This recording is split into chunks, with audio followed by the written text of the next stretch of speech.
Hello everyone, मेरा नाम है डॉक्टर नरेश कौर। दोस्तों, जैसा आप जानते हैं कि आरपीएससी का जो ग्रेड फर्स्ट का इंग्लिश का सिलेबस है वो ऑलमोस्ट चेंज हुआ है। और चेंज ऐसे नहीं हुआ, बहुत सिग्निफिकेंट चेंजेस हुए हैं।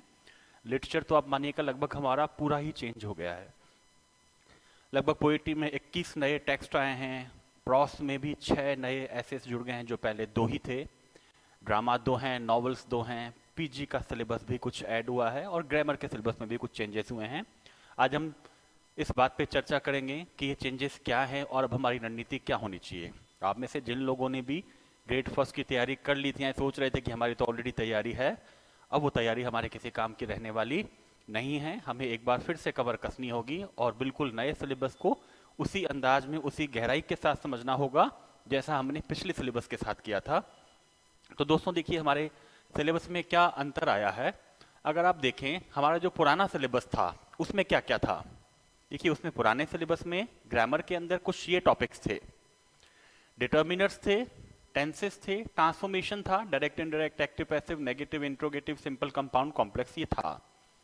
ऑक्सिलरीज थे, प्रेपोजिशंस थे, फ्रेजल वर्ब्स थे, रीडिंग थी, प्रेसी राइटिंग थी, लेटर राइटिंग, रिपोर्ट राइटिंग थी। अब इसमें क्या चेंजेस हुए हैं? देखिए, इसमें चेंजेस ये हुए हैं कि ये precis writing, letter writing, report writing पूरी तरह से हटा दिए गए हैं, है ना। अब आप देखो, नए सिलेबस की अगर हम देखें, ग्रामर का सिलेबस क्या है, नए वाले की बात करें तो use of articles and determiners, है ना। हालांकि पहले भी डिटर्मिनर था तो उसमें आर्टिकल ऑटोमेटिकली शामिल हो ही रहा था। टेंसेस हैं, कंडीशनल सेंटेंसेस हैं, यूज ऑफ प्रेपोजिशंस हैं, मॉडल ऑक्सिलरीज हैं। ऑक्सिलरीज को उसने मॉडल ऑक्सिलरीज साफ साफ लिखा है। Subordination and coordination, compound complex sentence है, यानी कंजक्शंस भी हमारे सिलेबस में है। ट्रांसफॉर्मेशन ऑफ सेंटेंसेस वो हैं जो पहले भी था। Affirmative, negative, interrogative, imperative sentence. Imperative sentence जो है एक नई कैटेगरी ऐड की है। और सिंपल कंपाउंड कॉम्प्लेक्स क्यों हटा दिया? क्योंकि यहाँ पे सबऑर्डिनेशन कोऑर्डिनेशन उन्होंने ऑलरेडी ऐड कर दिया है, इसलिए। Active passive voice, direct indirect अभी भी हैं, फ्रेजल वर्ब्स हैं, प्रोवर्ब, इडियम्स, इडियोमेटिक एक्सप्रेशंस हैं। फोनेटिक ट्रांसक्रिप्शन पहले भी था पीजी वाले सिलेबस में, अब भी है। वर्ड स्ट्रेस भी पहले भी था। वोकैबुलरी लगभग हमारी है सेम, है ना। नए टॉपिक्स ग्रामर में कौन से ऐड हुए हैं? एक आपका है सब्जेक्ट वर्ब अग्रीमेंट, एक है आपका बेसिक सेंटेंस पैटर्न जो हम कह सकते हैं एसपीओसीए है। उसी में क्लॉज का एनालिसिस भी, फ्रेज का एनालिसिस भी होगा एसपीओसीए के सेंस में। रीडिंग कॉम्प्रिहेंशन और वोकैबुलरी लगभग सेम हुई है। तो हमारे नए टॉपिक्स की हम बात करें तो subject verb agreement, basic sentence pattern, clause और फ्रेज एनालिसिस एसपीओसीए में जोड़ा है। कोऑर्डिनेशन, सबऑर्डिनेशन पहले भी सिंपल कंपाउंड कॉम्प्लेक्स सेंटेंस का जो था ट्रांसफॉर्मेशन ऑलरेडी था ही हमारे सिलेबस में, तो अभी भी इन्होंने उसको खाली थोड़ा सा चेंज किया है। लिटरेचर की बात करें अगर हम, तो पहले देखिए ग्रेजुएशन लेवल में क्या था। कुछ एक कविताएं थी ग्रेजुएशन लेवल में, जैसे जो कुछ एक कविताएं हमारे ग्रेजुएशन लेवल में थी वो कौन कौन सी थी? मिल्टन की थी on his blindness, John Donne की थी go and catch a falling star, Wordsworth की थी डैफोडिल्स, शैली की थी ode to the west wind, Keats की थी ग्रेशियन अर्न, ब्राउनिंग की माई लास्ट टचेस, निसिम बज़ेल की नाइट ऑफ द स्कॉर्पियन, कमला दास की dance of the Unix. Drama में 2 थे, मैकबेथ और एज यू लाइक इट, जहां तक मैं ग्रेजुएशन लेवल के लिटरेचर की बात करूं। हालांकि एज यू लाइक इट अभी भी है, लेकिन मैकबेथ हट चुका है। जो एसेस थे, प्रॉस था, वो था ऑफ स्टडीज और in praise of chimney sweepers, Charles Lamb का। फिक्शन में मेयर ऑफ कैस्टरब्रिज, नारायण का द वेंडर ऑफ स्वीट्स था। अब देखिए, और लिटरी टर्म्स थे, फोनेटिक ट्रांसक्रिप्शन था, वो तो अभी भी हमारे पास है। लिटरी टर्म्स और फॉर्म्स जो थे वो अभी भी था, है ना। अब हम अभी का देखेंगे, अब ग्रेजुएशन लेवल में इन्होंने क्या किया है। देखो, ग्रेजुएशन लेवल लिटरेचर के अब देखो इन्होंने क्या किया है। मेजर अमेरिकन, इंडियन और इंग्लिश, ये अमेरिकन का नया ऐड हुआ है ना, एक पूरा सेक्शन ऐड हुआ है अमेरिकन लिटरेचर का। अब विलियम शेक्सपियर की बीए फर्स्ट ईयर के जर्नल आप जानते हैं, राजस्थान यूनिवर्सिटी में तो आपने ये शायद फर्स्ट ईयर में पढ़ी होगी, shall I compare thee to a summer's day, है ना। ये सोनेट ऐड हुई है 130। जॉन मिल्टन का पैराडाइज लॉस्ट, बुक 1 की लाइन 1 से लेके 124 तक, है ना, ऑफ मैन्स फर्स्ट डिसोबीडियंस से लेके टिरेनी ऑफ हेवन तक इन्होंने ऐड किया है। ये आपके सिलेबस में पार्ट है। जॉन डन की गो and catch a falling star के बजाय बैटर माई हार्ट, एक रिलीजियस सोनेट है, उसको ऐड किया है। एंड्रयू बारविल की टू हिज कॉय मिस्ट्रेस, बहुत पहले कभी ये बीए फर्स्ट ईयर के सिलेबस में चलती थी। Better my heart MA previous में थी प्रिस्क्राइब्ड, है ना।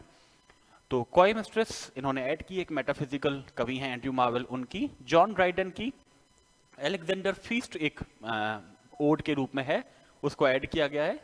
सॉन्ग फॉर सेंट सिजिलियास डे, और ये दोनों ही थी। टॉमस ग्रे की elegy return in a country church yard, ये भी आपने ग्रेजुएशन के सिलेबस में मोस्ट प्रोबेबली एक एलेजी मानी जाती है जो सेकंड ईयर में प्रिस्क्राइब आपके रही होगी। विलियम वर्ड्स की lines return a few miles above Tinton Abbey on revisiting the banks of the Wye during a tour July 13, 1798। ये एक नई आपके ऐड की गई है। अब देखो वहां पे तो बहुत कम कविताएं थी, यहाँ पे संख्या बहुत बढ़ चुकी है, 21 हो चुके हैं वो टेक्स्ट, है ना। जो पोयम की गिनी चुनी 8-10 कविताएं थी अब वो 21 हो चुकी हैं।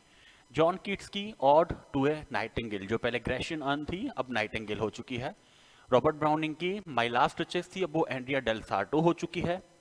थोड़ी सी देखो लेंथी ज्यादा है Andrea del Sarto my last riches की तुलना में। मैथ्यू अर्नोल्ड की अगर आपने बीए थर्ड ईयर का लिटरेचर देखा हो तो उसमें डोवर बीच नाम की विक्टोरियन कॉम्प्रोमाइज के ऊपर एक कविता थी, द सी ऑफ फेथ, जिसका जो सेंट्रल टर्म था वो उन्होंने ऐड कर दी है। टीएस एलियट की वेस्टलैंड नहीं करके इस बार उन्होंने द हॉलो मैन ऐड की है। और डब्ल्यू बी येट्स की sailing to Byzantium, sailing to Byzantium में अगर आपने पीजी में डब्ल्यू बी येट्स आपके प्रिस्क्राइब था तो बाइजेंटियम एक सिंबॉलिक जो है कविता थी वो ऐड की गई है। अमेरिकन लिटरेचर भी काफी ऐड किया गया है इसमें। विटमैन का Crossing Brooklyn Ferry, Robert Frost का After Apple Picking, Emily Dickinson की because I could not stop for death, I heard a fly buzz, Rabindranath Tagore की where the mind is without fear, ये आपके फर्स्ट ईयर मेरे ख्याल से BA literature में चलती थी। The pilgrim of the night Aurobindo की भी फर्स्ट ईयर में ही चलती थी। Goodbye party for miss Pushpa T S, Ezekiel की नाइट ऑफ द स्कॉर्पियन के बजाय की गई है, सटायर है इंडियन इंग्लिश के ऊपर ये। और तोरू दत्त की लक्ष्मण की गई है इस बार ऐड। विक्रम सेठ का the tale of melon city और सैयद अमानुद्दीन की don't call me an Anglo Anglian, ये आपके बीए में 21 कविताएं कर दी गई हैं जो पहले केवल कुछ 10 एक कविताएं थी। प्रॉस की भी 2 से बढ़ा के संख्या 6 में कर दी गई है। फ्रांसिस बैकन का ऑफ ट्रुथ जो पहले ऑफ स्टडीज था, रिचर्ड स्टील का स्पेक्टेटर क्लब, चार्ल्स लैम्ब का मॉडर्न गैलेंट्री और व्हाट इज स्वराज एम के गांधी का, आर.एल. स्टीवेंसन का ऑन वॉकिंग टूर्स और टी.एस. एलियट का ट्रेडिशन एंड इंडिविजुअल टैलेंट। आपके एमए फाइनल ईयर के जो फर्स्ट पेपर है उसमें ये है metaphysical poets and tradition and individual talents. जहां तक नॉवेल्स की बात है, चार्ल्स डिकन का डेविड कॉपरफील्ड ऐड किया गया है, शशि देशपांडे का दैट लॉन्ग साइलेंस ऐड किया गया है, पिछले वाले जो थे उनको हटा दिया गया है, वेंडर ऑफ स्वीट्स जो था और mayor of Casterbridge. William Shakespeare का as you like it as it is है और गिरीश कर्नाड का तुगलक भी अभी भी as it is, sorry Girish Karnad का तुगलक ऐड किया गया है जो कभी बीए थर्ड ईयर के सिलेबस में भी शायद चला करता था। अब बात करें पीजी के सिलेबस की बात करें तो पीजी लेवल में पहले क्या चलता था, पोस्ट ग्रेजुएशन लेवल में ये 3 टेक्स्ट थे, टी.एस. एलियट का वेस्टलैंड, हैरोल्ड पिंटर का बर्थडे पार्टी और अनीता देसाई का cry the peacock. Varieties of language ये था creole, pidgin, code switching, code mixing. अब देखिए पीजी लेवल में इन्होंने क्या किया है। पीजी लेवल पे अब देखो एक तो इन्होंने, ये तो पहले भी थे ना, लिटरेरी टर्म्स, फॉर्म्स, टेक्निक्स, ये सारे आपके सिलेबस में ऑलरेडी थे पहले भी, है ना। तो पर इन्होंने इस बार इसको पीजी में प्रिस्क्राइब कर दिए पूरे लिख के, है ना।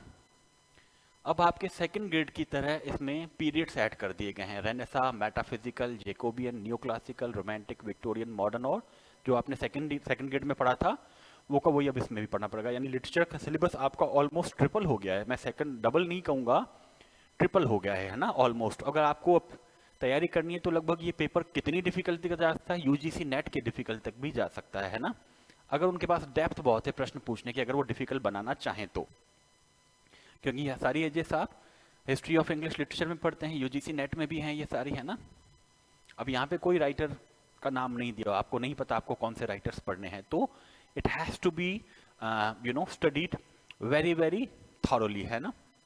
And acquaintance with major literary movements, अब आपके ये भी सेकंड ग्रेड की तरह ऐड किए गए हैं, romanticism, Gothic, प्रीराफेलाइट movement, realism, existentialism. और वैरायटीज में खाली 2 नए ऐड हुए हैं, 4 तो पहले भी थे, डायलेक्ट और रजिस्टर। बाकी कुछ आपका जो मैटर है वो पेडागोजी से रिलेटेड है ना, पेडागोजी से रिलेटेड है। तो अब आपका सिलेबस आप ये मान सकते हैं, I won't say it has been doubled, I would say it has been something more than double, है ना। And the level of difficulty might increase to you know quite a bit, है ना। तो मैं ये नहीं कहूँगा कि बहुत डिफिकल्ट हो जाएगा, लेकिन अब पेपर, सिलेबस, तैयारी सब कुछ नया करना पड़ेगा और एक नई तरीके से हमें तैयारी करनी पड़ेगी। अब वो 4 कविताएं याद करके उनकी एक एक लाइन याद करके आप नहीं कर सकते कि फर्स्ट ग्रेड हो जाएगा। Now the syllabus has been changed, और ये बहुत जो है एडवांस सिलेबस हो गया है, स्टडी बहुत करनी पड़ेगी आपको। लिटरेचर विशेषकर आप देखिएगा तो है, बाकी ग्रामर तो लगभग सेकंड ग्रेड से कॉमन ही है ना। तो उम्मीद करता हूं कि आप इस नए सिलेबस को जल्द से जल्द अच्छे से स्वीकार करके तैयार करेंगे, और हमारे एफर्ट वैसे ही होंगे जो पहले भी हुआ करते थे, और सब्जेक्ट में कम से कम हमें इसमें अच्छा स्कोर करना पड़ेगा। खैर, बहुत जल्दी हम मिलेंगे कुछ क्लासेस के साथ भी, या फिर इसके डिटेल एनालिसिस के साथ भी। अभी के लिए धन्यवाद।